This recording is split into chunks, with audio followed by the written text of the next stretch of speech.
জীবনে কখনো হতাশ হবেন না। জীবনে যাই হয়ে যাক না কেন কখনো হতাশ হবেন না। মনে রাখবেন আল্লাহ আপনার রব, আল্লাহ আপনার সাথে আছেন ইনশাআল্লাহ।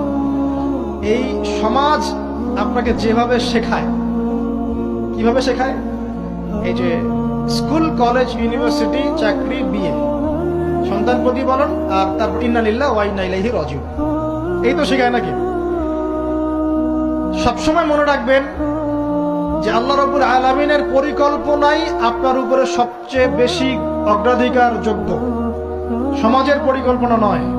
পরিবার আপনাকে চাপ দিচ্ছে, চাকরি পাস না, পড়াশোনা করিস না, হ্যাঁ পড়াশোনায় কেন তুই 80 নম্বর পাইলি না, কেন চান্স পেলি না, কবে চাকরি পাবি, কবে আমাদেরকে দেখবি, খাওয়াবি, পড়াবি, এই যে চাপগুলো চারপাশ থেকে আসে কিনা, এতে করে অনেক যুবক দেখা যায় মাদকাসক্ত হয়, অনেকে দেখা যায় আত্মহত্যা করছে ইদানিং, করছে কিনা ভাই? এই শব্দটা থেকে আমি এই পয়েন্টটা আজকে লিখেছিলাম যে ভুলেও আল্লাহর প্রতি বিশ্বাস এবং তাওয়াক্কুল হারাবেন না। সমাজ যেভাবে শেখায়, সমাজ চারপাশে যে চাপ আপনাকে দিচ্ছে, এই চাপে নিজে গা ভাসিয়ে দিবেন না। আপনি আল্লাহর কাছে দোয়া করবেন, আল্লাহর কাছে পথ চেয়ে নিবেন এবং আল্লাহর প্রতি তাওয়াক্কুল ভরসা করবেন, কখনো আত্মহত্যার পথ বেছে নিবেন।